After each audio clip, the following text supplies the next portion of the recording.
যদি আপনি ইসলাম কোনো বিষয় না বুঝেন, তাহলে যারা আপনার চেয়ে বেশি জানে তাদের জিজ্ঞাসা করুন। ধরুন তারা আপনাকে এমন একটা উত্তর দিল যেটা আপনাকে সন্তুষ্ট করলো না, তখন তাদেরকে বলুন, আমি এই উত্তরে সন্তুষ্ট নই, আমি আরো বুঝতে চাই। প্রশ্ন করাটা আপনার অধিকারই না, আপনার দায়িত্ব। প্রশ্ন করাটা আপনার দায়িত্ব।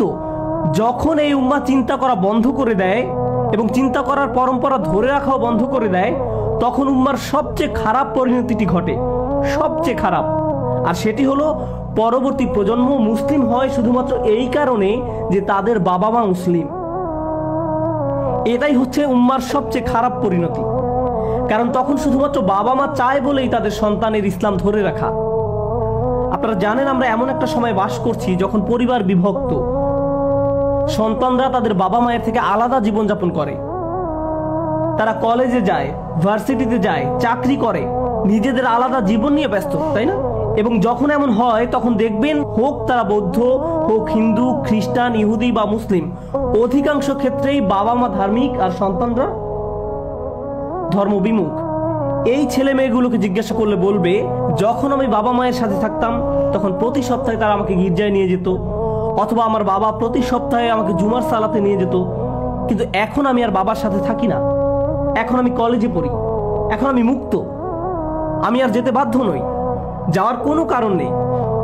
আগে বাবার কারণে যেতাম, আর ছুটিতে যখন বাবার বাড়িতে যায় তখন তারা আবার জুমায় যায়, আর যখন কলেজে ফেরত আসে তখন তারা আবারও মুক্ত, তাই না? জানেন এমন কেন হয়? কারণ আমরা আমাদের সন্তানদের শিখাইনি কিভাবে নিজে থেকে ইসলাম নিয়ে ভাবতে হয়। ভাবতে শেখাইনি কেন আমি মুসলিম, কেন আমাকে স্রষ্টা হিসেবে আল্লাহকেই গ্রহণ করতে হবে, কেন কোরআনকে গ্রহণ করতে হবে, আর কেন তারা বুদ্ধিবৃত্তিক প্রশ্ন করবে, এটাও বোঝা দরকার। কারণ আমাদের ধর্ম চোখ বুঝে অন্ধ অনুসরণ করার ধর্ম নয়। আমরা এটা অনুসরণ করি এমনটা কখনোই না, অবশ্যই না। ইব্রাহিম আলাইহিস সালাম শুধু মানুষদেরই জিজ্ঞাসা করতেন না, তার দৃষ্টান্তের দিকে লক্ষ্য করুন, তিনি স্বয়ং আল্লাহকেও প্রশ্ন করেছেন, রব্বি আরিনি কাইফা তুহয়িল মাউতা, প্রভু আপনি আমাকে দেখান আপনি কিভাবে মৃতকে জীবিত করেন। এও সম্ভব। স্বয়ং আল্লাহকে প্রশ্ন করেছেন, আল্লাহ তাকে প্রশ্ন করেন, তোমার ভিতরে কি ঈমান নেই? তুমি তো বিশ্বাস করেছই, তাই না? ইব্রাহিম আলাইহিস সালাম উত্তরে বললেন, ক্বালা বালা ওয়ালাকিন লিয়াতমাইন্না কলবি, অবশ্যই, তবু আমি শুধু আমার মনকে সন্তুষ্ট করতে চাই। ইব্রাহিম আলাইহিস সালামের দৃষ্টান্তের মাধ্যমে আল্লাহ আমাদের শেখাচ্ছেন, মন সন্তুষ্ট না হওয়া পর্যন্ত আমাদের উচিত প্রশ্ন করতে থাকা। যতক্ষণ না মন প্রশান্ত হয় আমাদের অবশ্যই অনুসন্ধান করতে হবে, চিন্তা করতে হবে, আমাদের সন্তানদের চিন্তা করতে শেখাতে হবে। কিন্তু দুঃখের বিষয়, এখনকার ধর্মীয় শিক্ষা, ইসলামী শিক্ষা ও চিন্তার ধার ধারে না। অমুক সূরাগুলো মুখস্থ করো, ওযু করার নিয়ম শিখো, এই যে এগুলো সালাতের সময়, তোমার কোরআনের উচ্চারণ ঠিক আছে, ব্যাস চলবে। বাচ্চা কোরআন মুখস্থ করেছে, সে তো জান্নাতের টিকিট পেয়ে গেছে। ইন্না লিল্লাহি ওয়া ইন্না ইলাইহি রাজিউন। একটি বাচ্চা কোরআন মুখস্থ করেছে, সে কোরআন তেলাওয়াত করছে, তবু সে কি কোনোদিন কোরআনের একটি আয়াতের অর্থ নিয়েও ভাবেনি? এটা কিভাবে হয়? এই আমাদের ইসলাম। সে তিলাওয়াত করছে, আফালা তাকিলুন, তারা কেন চিন্তা করে না? অথচ সে নিজেই কোনোদিন চিন্তা করে না।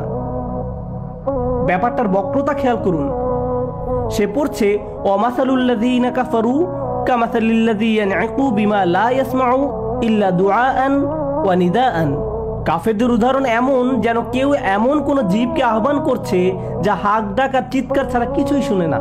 এই ছেলেটা তারাবিতে ইমামতি করছে, আমরাও আনন্দ করছি যে সে কোরআন মুখস্থ করে ফেলেছে, সে সালাতে ইমামতি করছে এবং তিলাওয়াত করছে। তাদের উদাহরণ যারা আল্লাহর আহ্বান কানে গেলে পশুর হাঁক ডাকের মতো ফাঁকা আওয়াজ ছাড়া আর কিছুই শুনতে পায় না, তারা সেটার অর্থই বুঝে না, এবং সে এটা তেলাওয়াত করছে এবং সে নিজেই কিছু বুঝছে না।